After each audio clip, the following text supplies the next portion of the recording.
Yes, question number 17 आपका है A comma B such that A B belongs to a set को belong कर रहा है, ए कोई सेट दिया है जो कि 0 से 12 के एलिमेंट हैं, जिसमें 0 to 12।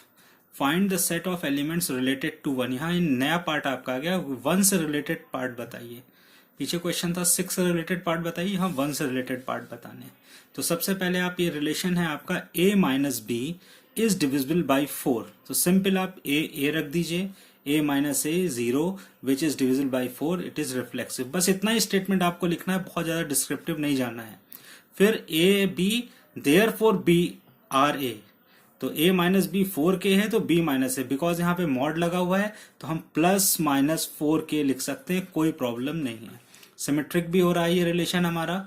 इसके बाद हमारा रिलेशन आता है ट्रांसटिव। ठीक है, ट्रांसटिव रिलेशन के लिए क्या होता था, a comma A R B R C therefore A R C. तो सिंपली आप a माइनस बी करिए, मॉड लगा हुआ है प्लस माइनस 4k1। यहाँ k1 और k2 इसलिए ले लेते हैं, डायरेक्ट 4 नहीं लिखते हैं, बिकॉज 4 का कोई मल्टीपल भी हो सकता है।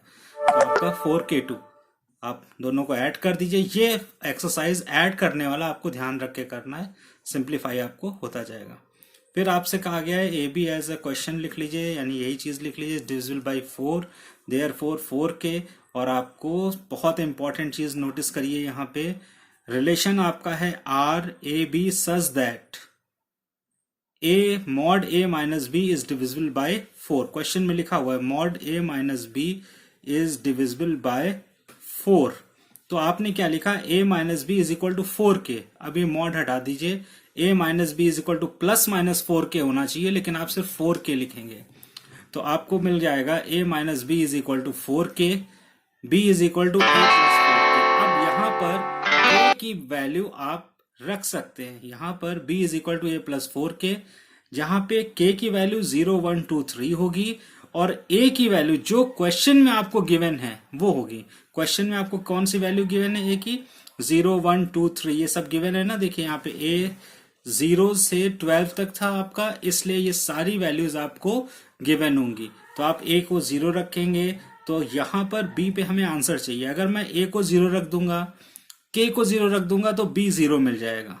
तो 0,0 नहीं चाहिए, मुझे सिर्फ 1 से रिलेटेड चाहिए। क्वेश्चन में आपसे 1 से रिलेटेड पूछा गया, रिलेटेड टू 1। तो आप यहाँ पे एक वैल्यू फिक्स कर दीजिए, मींस आप a को 1 फिक्स कर दीजिए। अब यहाँ पे वैल्यू पुट करिए, तो k को जब आप 0 रखोगे तो 1 to 1 आ जाएगा, जो कि आपको लिखना नहीं है।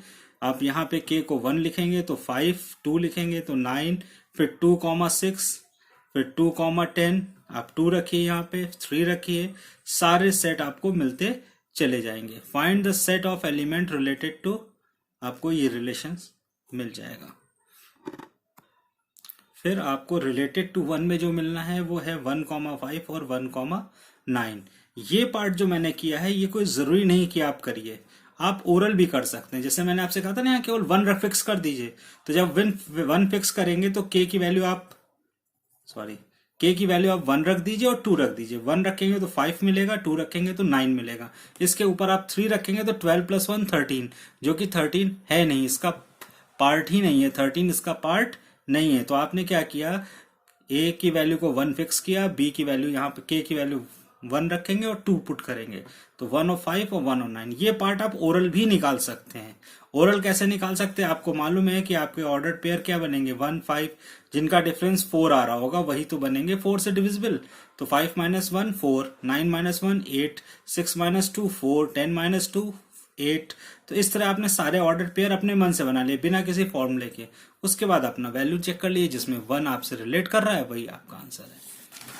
नेक्स्ट क्वेश्चन आपके लिए मैंने किया है, बहुत इंपॉर्टेंट है ये क्वेश्चन है आपका, show that the relation R defined by A B R C D. यानी यहाँ पे आपको ए बी एक एलिमेंट है जिसके अंदर 2 सब एलिमेंट पहले से अवेलेबल है। नोटिस करना, इंपॉर्टेंट चीज इसकी यही है, ए बी हमारे पास पहले से एक सेट दिया है जिसमें 2 एलिमेंट हैं, और सी डी इसमें भी 2 एलिमेंट है। ये इस प्रकार रीओपन हो रहा है, ये इंप्लाई दैट कर रहा है कि a प्लस डी और b प्लस सी, यानी एक्सट्रीम वैल्यूज का सम मिड वैल्यूज के सम के इक्वल आ रहा है। ये ए क्रॉस ए का एक पार्ट है जहां पे ए में कितने एलिमेंट हैं 1 to 10 है, इज एन इक्विवेलेंस रिलेशन या इज एन इक्विवेलेंस रिलेशन आपको प्रूफ करना है। ठीक है, उसके बाद जब इक्विवेलेंस रिलेशन प्रूफ हो जाएगा तब इक्विवेलेंस क्लास निकालना है 3 cos 4 को। ठीक है, तो बहुत सिंपल है, हम कर सकते हैं। क्या करेंगे, सोल्यूशन आर लेंगे, आप सेट लिख लीजिए a plus D B plus C, यही रीओपन होके आ रहा है सच दैट। अब इसमें अगर हम ट्रांसफर करें तो हम इसको इस तरह भी लिख सकते हैं, यानी जो पार्ट का क्वेश्चन हम प्लस पे डिपेंड होके कर रहे हैं वही हम माइनस पे डिपेंड होके भी रिलेशंस प्रूव कर सकते हैं। तो सबसे पहला हमारा पार्ट आएगा रिफ्लेक्सिव के लिए। रिफ्लेक्सिव के लिए क्या करेंगे हम लोग, हमें मालूम है जो लेफ्ट साइड होता है वही राइट साइड होता है, क्योंकि हमें याद आ रहा है हमने यही लिखना सिखाया ए आर ए, यही तो लिखते हैं। तो ए बी दो सब एलिमेंट है तो कोई प्रॉब्लम नहीं है, इधर भी वही सब एलिमेंट लिखो। तो इसको एम्प्लाई दैट क्या करेगा, ए प्लस एक्सट्रीम वैल्यूज का सम, सॉरी मिड वैल्यूज का सम और एक्सट्रीम वैल्यूज का सम सेम आ रहा है, आर इज रिफ्लेक्सिव। सिमिलरली इसमें आप प्रूफ करके दिखा दो, चूंकि एडिशन हो रहा है तो वाइस वर्सा चेंज होने से कुछ फर्क नहीं पड़ेगा, ये भी सिमेट्रिक हो गया। सिंपल है, बहुत इजीली आप लिख सकते हैं इसको, ये सिमेट्रिक प्रूफ हो गया। नेक्स्ट आपका है ट्रांसटिव। ट्रांसटिव में 3 एलिमेंट की जरूरत होती है, मैं बोलता हूं हमेशा 3 एलिमेंट्स की जरूरत होती है। तो ए बी सी डी आपको पहले से शो हो रहा था क्वेश्चन में, आप खुश थे, लेकिन ई एफ आपने अपनी तरफ से ले आए। तो ए बी और सी डी में जो रिलेशन है वही सी डी और ई एफ में रिलेशन है। तो यहां से रिजल्टेंट आना चाहिए, ये इंप्लाई दैट कर रहा है कि ए बी और ई एफ में भी वही रिलेशन आना चाहिए, यानी कि इसकी एक्सट्रीम वैल्यूज का सम इसकी मिडिल वैल्यू के सम के इक्वल होना चाहिए, और ऐसा है। आपने लिखा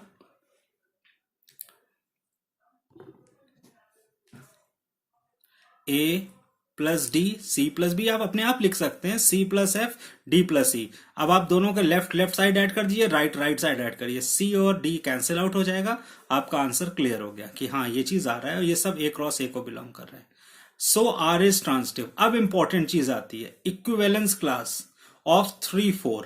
देखिए ये एक ऑर्डर्ड पेयर है, क्योंकि ये ऑर्डर पेयर है, एक एलिमेंट के अंदर 2 सब एलिमेंट हैं। तो हम कैसे लिखते हैं, ए आर बी करके लिखते हैं ना, ए आर बी या एक्स आर वाई। तो वैसे ही एक ऑर्डर्ड पेयर हमने ये लिख दिया, ये किससे रिलेट कर रहा है, एक्स वाई। हमारे पास इतना टाइम नहीं है कि हम पूरा इसका ए क्रॉस ए का सेट बनाए, तो हम डायरेक्ट करेंगे 3 वाई। रिलेशन क्या था, x प्लस 4 एक्सट्रीम वैल्यूज का सम y प्लस 3, और x minus Y is equal to -1, यानी y minus 1 is x is equal to 1। तो मैं ये कह सकता हूं कि जब रेंज से डोमेन माइनस करोगे तो डिफरेंस 1 आना चाहिए। तो 1, 2 देखिए कंप्लीट हो रहा है, यस। 2, 3, हाँ 3, 4, यस। हर बार क्या हो रहा है, 5 माइनस 4 1 हो रहा है।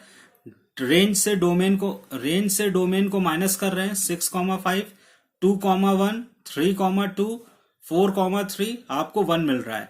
यानी ये आपके इक्विवेलेंस क्लास का सेट तैयार हो गया, किसके लिए, 3, 4 के लिए। अब अगर कोई आपसे इक्विवेलेंस क्लास पूछता है 5, 8 का इक्विवेलेंस क्लास बताइए, तो आप क्या लिखोगे, x, y आर 5, 8, और फिर आप लिखोगे x plus 8 is equal to y plus 5। Now x minus Y is equal to -3 और y minus X is equal to 3।